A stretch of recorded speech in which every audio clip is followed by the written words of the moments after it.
আজকে আমি বলছি যে বাবাকে চিকেন না আনলে আমি আজকে ভাতই খাবো না। কতদিন ধরে বাবাকে বলতেছি বাবা একটা চিকেন এনে দাও, আমি আমার নিজের হাতে তোমাকে রান্না করে খাবো। ফাইনালি আজকে বাবা আমার জন্য চিকেন নিয়ে আসছে।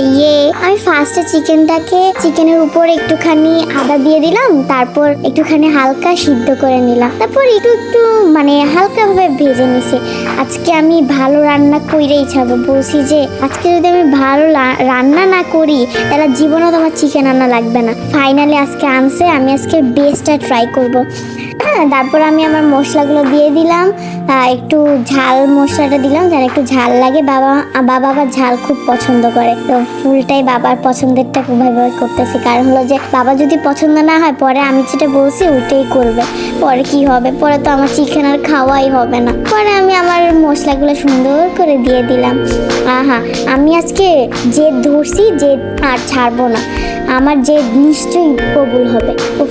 অনেক দিন পর খাইতে পারবো। আল্লাহ যেন ভালো হয়, বাবার যেন পছন্দ হয়। বাবা আবার আলু খুব পছন্দ করে, আলু নরম না হলে বাবার চিকেন নাকি বাবার একেবারে অসম্পূর্ণ লাগে। তো আমি এখন কি করবো, চিকেনটাকে একেবারে দেখতেছি যেন নরম টরম হয়েছে নাকি। আর আমি আমার সিক্রেট একটা মশলা দিছি। তোমরা যারা এরকম চিকেন পছন্দ করো বাবাকে বলবা যে বাবা আমি রান্না করে খাওয়াবো, তুমি তাও চিকেনটা আনো, তুমি একবার খায় দেখো। বাবা বলছে যদি পছন্দ হয় বাবা একেবারে প্রত্যেক দিন আনবে। আচ্ছা, বাবাকে দেওয়ার আগে একবার আমার ট্রাই করা উচিত।